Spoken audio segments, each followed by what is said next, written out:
Let me ask you something. Have you ever walked away from a conversation and thought, why did I let them get to me? Why did I lose it like that? Because here's the truth. The moment you lose control of your emotions, you hand over your power. People don't respect the loudest voice in the room. They respect the calmest. They don't follow the one who explodes. They follow the one who can keep their composure when everyone else is crumbling. And if you can't control your emotions, you can't control the way people see you. That means opportunities slip, relationships weaken, and leadership evaporates. Today, I want to show you exactly why emotional control isn't just nice to have.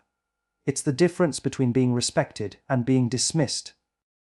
When you lose control of your emotions, something subtle but powerful happens. Respect quietly walks out of the room.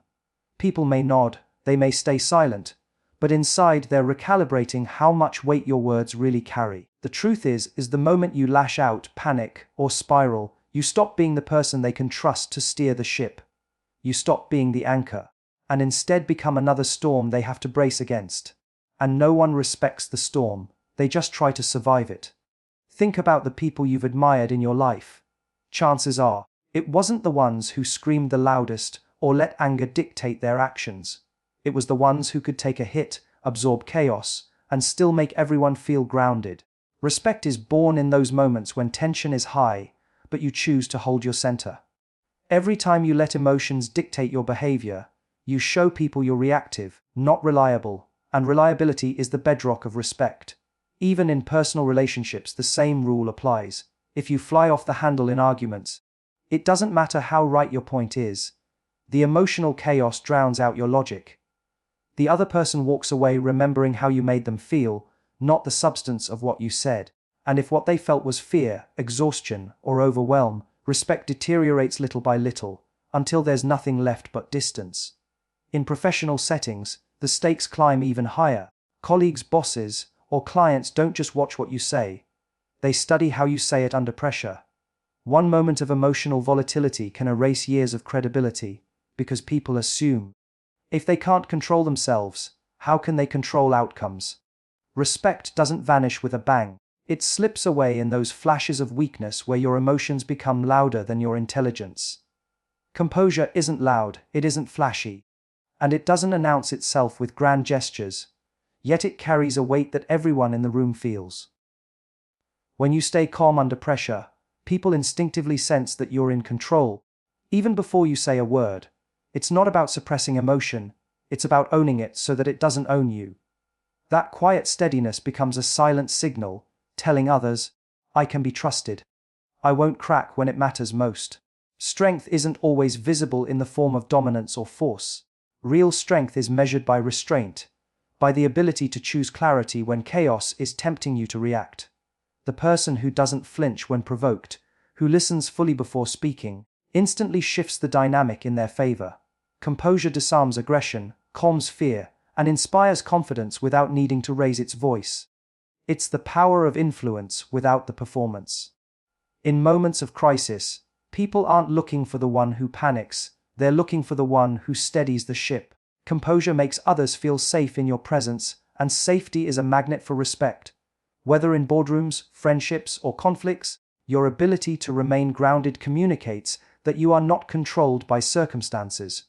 You are the one controlling the frame. People trust the person who doesn't get lost in the noise, because that person gives them direction when they need it most. Think about leaders, mentors, or even friends who left the deepest impression on you. It wasn't their anger or emotional outbursts that stayed with you. It was the way they seemed unshaken when others were falling apart. That composure became proof of their strength, evidence that they were someone you could lean on. And the fascinating part is, it wasn't what they said that convinced you, it was the energy they projected in the silence between words. Your reactions are windows into who you truly are, often more powerful than the words that come out of your mouth. You can rehearse a speech, you can polish your sentences, but the instant something unexpected happens, your unfiltered response shows the truth. People watch those micro moments, how your face changes, how your tone shifts, how quickly you get defensive or calm. That's when they decide whether you're someone to respect or someone to dismiss. Every reaction carries a message. Losing your temper doesn't just tell people you're angry. It tells them you're fragile, easily controlled, and maybe even unsafe to trust. On the other hand, responding with steadiness sends the signal that you're unshakable, even when tested. People may forget your exact words, but they will always remember the way you reacted to pressure, because that reaction revealed your character in real time. Think about arguments you've had. The moment someone raises their voice, slams a door, or interrupts with fury, the content of their argument is lost. What you remember is how they made you feel, and the impression that left on your view of them. Their reaction became louder than their reasoning. It's not about whether they were right. It's about whether their behavior earned or destroyed your respect in that moment. This is why in leadership, relationships, and daily interactions, your reactions are constantly writing the story of who you are. Every sigh, every pause, every escalation or de-escalation becomes evidence of your self-control. It's not just what you say in moments of calm that matters. It's how you carry yourself in moments of disruption. Those reactions tell the world more about you than your words ever could. Leadership is not determined by titles, money, or authority. It's determined by presence. And presence is built on emotional discipline. The person who can master their internal state, no matter the external chaos, naturally rises above the rest. People instinctively look to them because they radiate stability. Emotional discipline is the invisible line that separates the ones who guide from the ones who simply react. Followers are swept up by their emotions. They're triggered by every slight, every inconvenience, every unexpected turn. Their energy is dictated by what happens around them, not by what they choose within. Leaders, on the other hand, understand that emotions are powerful but temporary, and they choose not to be governed by them. They don't ignore their feelings. They master them, and that mastery earns them authority without ever demanding it. In high-stakes environments, the difference becomes obvious. Imagine a team facing a crisis. The follower panics, vents, or freezes, becoming part of the problem. The leader, even if they feel the same internal fear, disciplines their emotions to project calm and clarity. That discipline changes the atmosphere instantly. It steadies the group, focuses the energy, and inspires trust. The situation might not change, but the leader's emotional control changes how everyone responds to it. This separation is just as visible in personal life. Someone who can't regulate their emotions in conflict is constantly at the mercy of others' actions. They're dragged into unnecessary arguments, they burn bridges, and they lose influence. The one who holds discipline in those moments doesn't just avoid damage, they elevate the conversation. They show they're not controlled by anger, insecurity, or fear, and that self-command sets them apart in every relationship. True leadership doesn't show up in the easy moments. It reveals itself in the difficult ones. Anyone can look composed when everything is going their way, but when the unexpected strikes, when emotions run high, only those with discipline stand tall. The ability to regulate, to pause before reacting, to act with intention instead of impulse, is what transforms an ordinary person into someone others choose to follow. When you watch closely, you'll notice people naturally gravitate toward those with emotional discipline. They are the ones who carry weight in conversations, whose words land deeper, whose silence even feels powerful.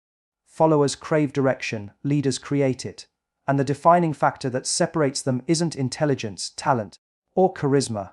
It's the discipline to control emotions instead of being controlled by them. Mastery of yourself is the ultimate form of influence. The moment you can regulate your emotions, direct your focus, and control your presence, you no longer need to fight for attention.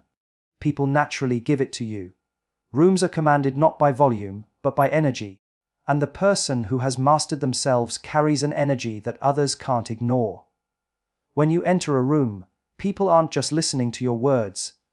They're reading your body language, your tone, your composure. If you're scattered, anxious, or emotionally unstable, that energy spills over and weakens your authority. But when you are grounded and centered, you shift the atmosphere. People lean in, not because you demanded it, but because you showed them through your presence that you are worth listening to. Self-mastery is what prevents others from controlling you. If you're quick to anger, easy to rattle, or desperate for validation, the room controls you instead of the other way around. The person who has discipline over themselves cannot be baited, cannot be manipulated, and cannot be thrown off course. That stability makes them magnetic, because people instinctively trust those who are unshakable. In every interaction, the one who masters themselves has the power to set the tone. If someone comes in hot with aggression, your calm response immediately lowers the temperature. If someone is panicking, your steady presence gives them permission to relax. The energy of the room bends toward the person who is most controlled, because human beings subconsciously look for the emotional anchor to follow. Think of the times you've been in meetings, negotiations, or even social gatherings where one person quietly commanded the space without forcing it. Chances are, it wasn't the loudest person or the one trying to dominate. It was the one who looked most certain, most composed, most in control of themselves. That's what mastery looks like. It draws attention without needing to seek it. Commanding the room doesn't come from overpowering others, it comes from demonstrating that you don't need to. When you master yourself, you radiate certainty, and certainty is magnetic. People give their respect, their attention, and their trust to the one who has already proven they can govern their own emotions before trying to influence anyone else's.